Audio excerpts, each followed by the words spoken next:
Hi everyone, this is my journey of how I became a data analyst, fashion designer to data analyst. Throughout this video, I'll be placing my skills along the side so we can see just exactly where I picked up some of the skills that helped me land my first analytics job. So starting off right at the beginning when I was 16 years old, baby Chloe, I didn't really know what I wanted to do, and my parents did have a heavy influence over what my career was going to be. My parents decided that I was going to be a doctor, and as I was quite young and the culture within my family, this is what I was going to be. I was going to be a doctor. So I went off to sixth form with the thought in my mind that I was going to be a GP one day.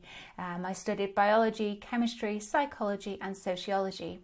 However, things didn't really work out. I didn't really do very well in my exams. One of my exams paper got lost and I had to retake 3 exams in one day back to back, and it just wasn't fun. I didn't enjoy it. Plus, I was scared of blood. So whenever we had a practical where we had to dissect something, I'd just be on the floor. I'd be out cold. Everyone was looking around me. It was really embarrassing, and it just wasn't for me.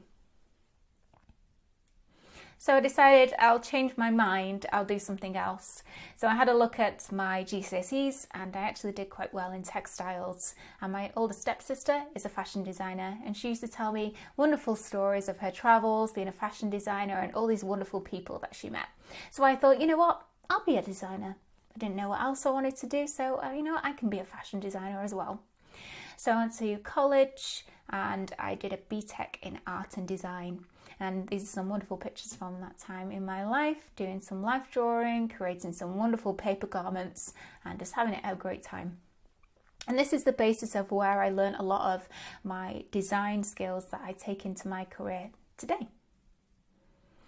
From college, I entered a competition to be a fashion designer at a local company. I ended up winning the competition and I secured a place or a job as a junior menswear designer. And throughout this job, I learned a lot about communication. So when you work in fashion, you have to send these specification sheets over to the factory. And it has to detail like pretty much everything that you need to know about the garment and how it should be constructed. So this experience really helped me to home in on how to deliver a message very, very clearly and make sure that exactly what I needed to be translated was translated so that the thing that came back was exactly what I wanted. From here, I decided, I really like being a fashion designer. I'm going to do this at uni. This was also around the time when uni was about to be going up in price. So I was the last year to go to uni when it was really cheap. So it was a kind of a no-brainer to just go to uni, just pick anything and just, get that piece of paper. So I did a BA Honours in Fashion at the Manchester Metropolitan University, the School of Art there. And, for the first year, I did really enjoy it. I enjoyed the creativity, I enjoyed the people that we met, and it was generally a really good, fun time in the first year. It was here that I learned a lot about networking. So I would meet a lot of people and I'd do a lot of side jobs like photography, working at fashion shows, doing styling, helping with the setup of the fashion shows, trying to get people in, reaching out to the press, that sort of thing. And it was through one of these fashion show jobs I did that I ended up meeting a wonderful founder who had their own clothing and design company. And I decided to reach out to them and ask if I could come and work for them for free and do an internship. So this was back in the day when people still worked for free in internships. But I don't regret it. It was really fun and I did learn a lot. And it ended up turning into my first marketing role. So in this job, I learned a lot about photography. I was already doing this in college and in uni, and I really crafted that skill there and got quite good at photography. I also started to learn about sales, online sales and in-person sales, a lot about PR, how to get your products into a magazine, how to work with magazines, how to design adverts for print advertising. I learned a lot about Photoshop, graphic design, that sort of thing. It was around this time when Instagram was starting to take off, so showing how long ago this was. I think this is like 2013, and businesses were starting to use Instagram as marketing. So I was one of the first people to try and figure out what that was going to look like. I also learned a lot about running a business, so about cash flow, about where customers come from, about how businesses work. And this is a key skill for data analysts. I feel that you need to have a really good knowledge of how a business works in order to advise on what businesses should do next and be able to understand how data is formed. In this job, I learned a lot about basic analytics. So they had a website, they had a number of e-commerce platforms that we would manage, and each of them came with their own kind of like statistics or analytics console that I would read through and try and make some business decisions in order to help us grow the next month. A lot of this went down to customer segmentation, so having a look at where the customers are coming from, which countries, what kind of clothes were they buying, could I group them between vintage and other clothing genres, and how can we market to them, how can we sell more of these clothes to people like these people. In uni as well, while I was doing that job, I decided, one job isn't enough, I'm going to get 4 jobs. Why not? So I was doing quite a lot. I was helping out at a modelling agency, running photo shoots, doing projects there, doing a lot of like people skills, public speaking, trying to get the models up and ready for the day, keep everyone motivated. I also helped my parents start their own business, a cleaning company. I used to work there doing admin, helping out with like cash flow, doing kind of like some data-y stuff, but more like basic accounting or baby accounting. I learned a lot about B2B business again in my parents' business by going out and trying to sell the company or just sell the services to other businesses. And of course I was still at uni. In my 3rd year of uni, after doing all these different things, I decided, if I'm going to get this piece of paper, if I'm really going to make this worth my money and worth my time and my focus and energy, I need to, dial it back and just really focus on uni. So I dropped down my marketing job to a couple of days a week, and I just really put my heart and soul into the rest of my year there. So throughout the whole of uni, the main skills that I learned was how to design, how to use colour, how to make something look clean and crisp, how to present ideas, and also a lot about photography. And these are some of the designs from my final collection. Still a bit space age, but it's fashion. I did eventually graduate. I pushed myself to finish through, and I ended up graduating with a 2nd class degree. I was still working cleaning and still doing loads of other jobs. I decided to pick them all up again since I had a load of free time.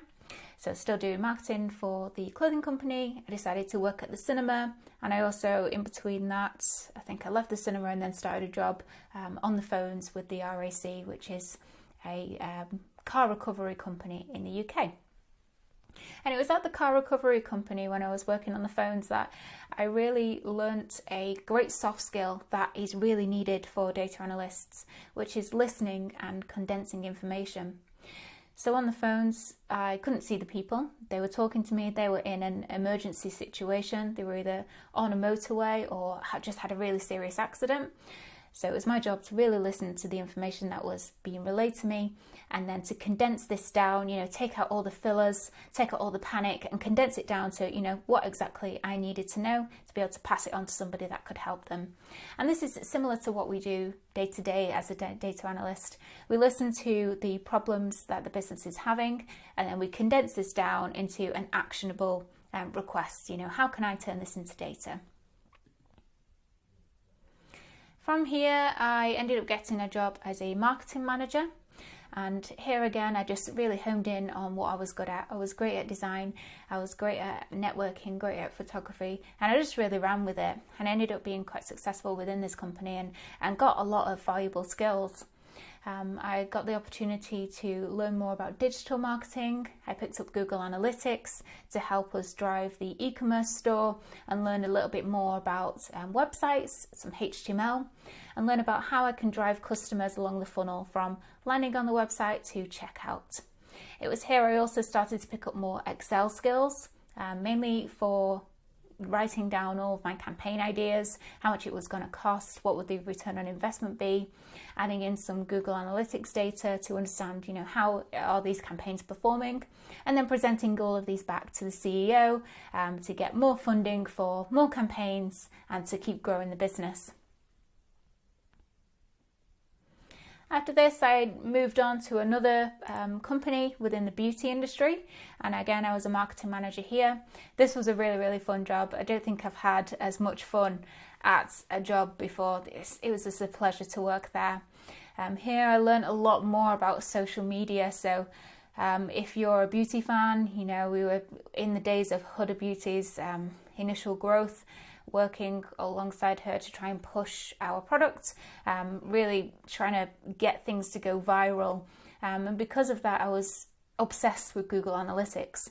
I would try and make a post go viral, use all my marketing expertise to make posts go viral and, have all these campaigns.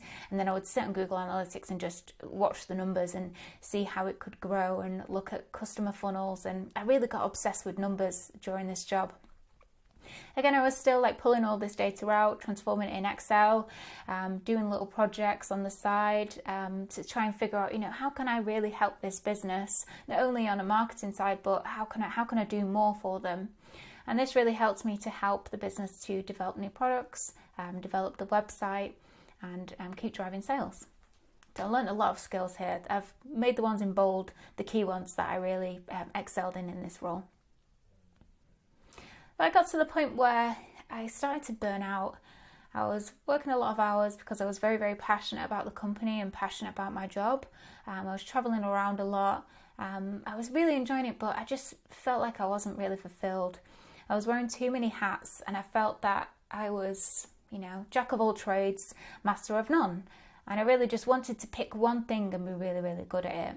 I thought about doing photography full time or doing graphic design full time, but I was really, really interested in, Google Analytics and this data and the thrill I felt from driving those numbers and researching them. So I wrote down all of my skills and I highlighted the ones that were my favorite at the time. So design, public speaking, HTML, Google Analytics, Excel, and presentations. And I went to a recruiter and I said, what can I do with these skills? I'm not really sure. I tried Googling digital jobs and I was going through all of these, but I wasn't really finding anything that was really gathering all of these skill sets all together to find a super job. I ended up going to a recruiter and she said, have you thought about being a web analyst? And to be honest, this was the very first time that I've ever heard of analysts or web analysts. And my first thought was, I can get paid to do the favorite part of my current job. I can get paid to look at Google Analytics, look at all this cool data and derive insights. I can get paid for that. That's someone's job. And I was amazed. I was like, wow, okay. So I went home and I just started researching a career in web analytics. And I came across this video. It was made in 2017. And this video actually changed my life. So I watched it. I learned a lot about what analytics was. And I learned about the career trajectory, and I saw that there was so much potential and so much that I could do within this industry. And this picture here, where I've paused it, this was the picture that really gave me the drive to really take this career for my own. So I saw that, you start off as an intern, you go to an exec and blah, blah, blah. And, there's all this progression. And I still have this picture screenshotted on my phone today as inspiration. And maybe one day I'll become head of analytics. Who knows? So before my interview, I ended up getting an interview with a company, and before the day of the interview, I was like, okay, well, I was feeling a bit like, oh, do I have imposter syndrome? I don't really think I'm going to get this job. I'm a marketing manager. I'm not an analyst. Do I actually have the right skill set? So I started to Google how to use Excel as an analyst, and just to validate my own experience, really. So I was looking up pivot tables, VLOOKUPs, that sort of thing, just to make sure that I was doing it correctly. And I did end up learning a few extra things that I was able to talk about in my interview.